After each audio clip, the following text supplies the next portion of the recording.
Welcome to Telangana వెలుగు. నేను మీ రాజు. So నిన్న మొన్న సోషల్ మీడియాలో చూసుకున్నట్టయితే ఏదో ట్రంప్ ఫోటో పెద్దగా పెట్టేసి మోడీ ఆయన కాలు మొక్కినట్టు ఇట్లా రకరకాలుగా పోస్టులు పెడుతున్నారు. సో గతంలో సరే ఇందిరాగాంధీ ఐరన్ లేడీ, ఇందిరాగాంధీ అంటే ప్రధాన మంత్రిగా చాలా సక్సెస్ అని చెప్పేసి కూడా చెప్పుకోవచ్చు. సో 1971 యుద్ధంలో ఇందిరాగాంధీ కృషి అనేది అమోఘం, చెప్పలేంది. అంతేగాని అప్పుడు విషయాలని ఇప్పుడు తీసుకొచ్చి సో ఇందిరాగాంధీ తోపు అది అంటే సరే మీరు కాంగ్రెస్ పార్టీ కావచ్చు, ఇంకేదైనా పార్టీ కావచ్చు, ఎవరి నాయకులకి వాళ్ళకి అభిప్రాయాలు ఉంటాయి. అంతేగాని ఇక్కడ భారతీయ జనతా పార్టీ నాయకుడిగా మోడీని చూడొద్దు. భారతీయ జనతా పార్టీ కాదు, మన అందరికి 140 కోట్ల మందికి ప్రధానమంత్రి నరేంద్ర మోదీ. అట్లాంటిది మన ఇంటి పరువు మనం బయట అయితే తీసుకోలేం కదా. ఇప్పుడు మన ఇంటి పెద్ద ఉంటాడు, బయట ఏదో ఇష్యూలు జరుగుతాయి, అంత మాత్రాన బయట వాళ్ళని మనం ఏదో పెద్దగా మన ఇంటి పెద్దను అయితే చిన్నగా చూపించుకోము కదా. ఆ విధంగా ట్రంప్ ఏదో పెద్దగా పెట్టేసి ఇలాంటివి కొన్ని మానుకుంటే బెటర్ అని చెప్పేసి కూడా చెప్పుకోవచ్చు. సరే, ఇంకోటి మనం వివరాలకు వస్తే ఎందుకు మనము సీజ్ ఫైర్ చేయడం అనేది జరిగింది అంటే దాదాపుగా 3-4 కీలక అంశాలు ఉన్నాయి. పిఓకే ఇష్యూ ఇప్పుడుది కాదు, దాదాపుగా మనకు స్వతంత్రం వచ్చినప్పటి నుంచి పిఓకే ఇష్యూ నడుస్తుంది. అందులో కాస్త పిఓకోలోనే కొంత భాగాన్ని ఇదేదో పాకిస్తాన్ మానబ్బా జాగిరి అన్నట్టు చైనాకి రాసి ఇవ్వడం అనేది జరిగింది. సో ఇప్పుడు చైనా పిఓకే అప్పగించాలంటే మొత్తాన్ని అప్పగించాలి, మళ్ళీ ఇప్పుడు చైనా కూడా అడ్డుకునే అవకాశం ఉంటుంది. సో అందుకని చెప్పేసి మొదటగా డిమాండ్ అయింది పిఓకేని మనం రాబట్టుకోవాలి. తర్వాత వచ్చేసి ఆ ఉగ్రవాదులు ఎవడైతే ఉన్నాడో వాళ్ళని మొత్తం ఉగ్రవాదం లేకుండా చెయ్యాలి. సరే, ఇప్పుడు నువ్వు పాకిస్తాన్ మీద దాడి చేస్తాం, ధ్వంసం చేస్తాం, అంతా చేస్తాం, తర్వాత ఉగ్రవాదం అనేది మళ్ళీ వస్తుంది. సో ప్రపంచ దేశాలకు కూడా మోడీ వార్నింగ్ ఏమి ఇవ్వడం అనేది జరిగింది. సో సరే, మేము 2 రోజులు కాముకుంటాం, సైలెంట్గా ఉంటాం, ఆ ఉగ్రవాదులని లేకుండా చేయాలి. పాకిస్తాన్ మరోసారి ఉగ్రవాదం దేశంగా పేరు వినిపిస్తే మీరే పాకిస్తాన్ ని ప్రపంచ పటంలో లేకుండా చేయాలని చెప్పేసి కండిషన్ పెట్టిండు. సో మనకు కావాల్సింది ఉగ్రరహిత దేశంగా, అలాగే పిఓకే మన సొంతం కావాలి. దానికి సంబంధించి కేవలం 2 రోజుల విరమణ జరిగింది అంతే. అంతేగాని ఇక పాకిస్తాన్ ముందులో పాకిస్తాన్ వాడు ఏం మాట్లాడుతుండో లేదు, భారత్ కా శక్తి లేదు, భారతే కావాలని సీజ్ ఫైర్ పెట్టింది, మేము పోరాడడానికి సిద్ధంగానే ఉన్నాం, మేము దాదాపుగా అంత ధ్వంసం చేసినాం, ఢిల్లీ కొన్ని చోట్ల ధ్వంసం చేసినాం, వాళ్ళవి S-4 లాంటివి కూడా మేము ధ్వంసం చేయడం అనేది జరిగిందని ఆ దేశం వాళ్ళకి చెప్తున్నటువంటి మాట.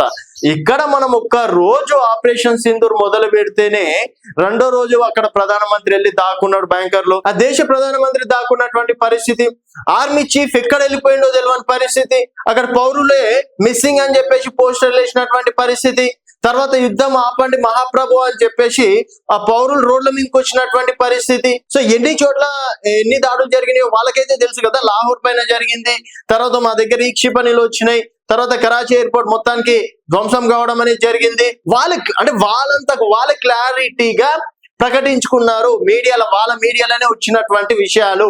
అలాగే వాళ్ళ మీడియాలోనే వచ్చినటువంటి ఇంకో నిజాలేంది, ఆ దేశ ఎంపీలు, పాకిస్తాన్ ఎంపీలు భారత్ తో మనం పెట్టుకోవద్దు, భారత్ తో పెట్టుకుంటే మనం అంతమైపోతాం, దయచేసి యుద్ధాన్ని ఆపండి, చిన్నపిల్లల నుంచి పెద్దవారికి భయం ఉంది, ఏ రోజు ఏం జరుగుతుందో అని చెప్పేసి టెన్షన్ తోటి బతుకుతున్నాం అని చెప్పేసి పాకిస్తాన్ ఎంపీలే డైరెక్ట్ గా వాళ్ళ పార్లమెంట్ లో అసెంబ్లీలో మాట్లాడినటువంటి మాటలు. ఇంత జరిగినా కూడా ఇప్పుడు దొరికిందే ఛాయిస్ అని మేమేదో భారత్ మెడల్ వంచినాం. భారత్ మెడల్ ఉంచే అంత శక్తి పాకిస్తాన్ కుందా? భారత్ ఒక్క రోజు అర్ధ గంట సమయంలోనే 100 మంది ఉగ్రవాదులను లేపేసింది. ఇక్కడ మళ్ళీ భారత్ కి చెప్పుకోదగ్గ అంశం ఏంటంటే ఏ ఒక్క పాకిస్తాన్ పౌరుడికి హాని చేయలేదు. ఎక్కడైతే ఉగ్ర స్థావరాలు ఆపరేషన్ సింధూర్ 2.0 కేవలం ఎక్కడైతే ఆర్మీ స్థావరాలు ఉంటాయో అక్కడ మాత్రమే ధ్వంసం చేయడం అనేది జరిగింది. కానీ ఏదో చిన్న పిల్లల పైన, వాళ్ళ పౌరుల పైన, ఆనా కొడుకులే చిన్న పిల్లలు కూడా ఏమంటారు మన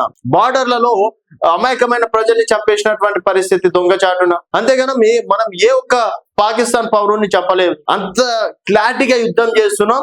సో ఎంత క్లారిటీగా ఎందుకు యుద్ధం చేస్తున్నాం అంటే రేపన్నాడు ఎవరు కూడా, ప్రపంచ దేశాలు సైతం, ఐక్యరాజ్య సమితి సైతం ఎవరు కూడా భారత్ పైన వేలు పెట్టి చూపించడానికి అవసరం ఉండకూడదు అన్నది మోడీ కాన్సెప్ట్. సరే, ఒక అడుగు వెనక్కేసింది అంత మాత్రాన మొత్తానికి అయితే ఏం చేయలేదు కదా. ఆపరేషన్ సింధూర్ 2.0 ఇంకా కొనసాగుతూనే ఉందని చెప్పేసి మోదీయే క్లారిటీ ఇవ్వడం అనేది జరిగింది. ఈ రోజు చర్చలు అటు ఇటు అయితే ఆల్రెడీ ఒక మాట అన్నారు, వాడు కేవలం ఒక బుల్లెట్ చేస్తే మన దగ్గర నుంచి డైరెక్ట్ గా క్షిపణి వెళ్తుంది అని చెప్పేసి. అంతేగాని అంటే దీని ఉద్దేశం ఏంటంటే ఇంకా యుద్ధం కొనసాగుతూనే ఉంది.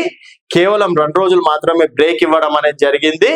అది కూడా పిఓకే భారత్ కి అప్పగించాలి అన్నది మెయిన్ కాన్సెప్ట్ లో భారతదేశం వెళ్తుంది. అలాగే ఉగ్రవాదులు లేని దేశంగా పాకిస్తాన్ ప్రకటించుకోవాలి.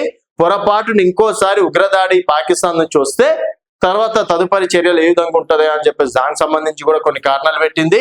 అలాగే మరోసారి కేవలం అంటే ఎక్కడి నుంచి బుల్లెట్ వస్తే మాత్రం ఇక్కడ నుంచి క్షిపణులు పంపిస్తామని చెప్పేసి చెప్పడం అనేది జరిగింది. సో ఇప్పుడు ట్రంప్ మాట విన్నాడు. అది అంటే జస్ట్ ట్రంప్ వచ్చి మధ్యవర్తికి ఉన్నాడు అంతే. ఏదో ట్రంప్ మాట ఏం వినలేదు. ఇంకా ట్రంప్ మాట వినేసి మొత్తానికి యుద్ధం ఆపేసి ఇంట్లో కూర్చుంటామని చెప్పేసి ఏం చెప్పలేదు. సో మనం కొన్ని డిమాండ్స్ పెట్టినాం. ఆ డిమాండ్స్ గురించి ఆలోచిద్దాం. ఆ డిమాండ్స్ నెరవేరుస్తారా లేదా అనేది పాకిస్తాన్ ఇరు దేశాల యొక్క ఉద్దేశం అని చెప్పేసి కూడా చెప్పుకురావడం అనేది జరిగింది.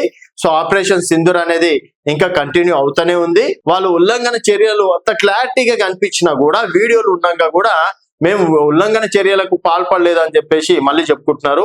సో పాకిస్తాన్ కి సిగ్గు లేదు, అది అందరికి తెలిసిన విషయమే.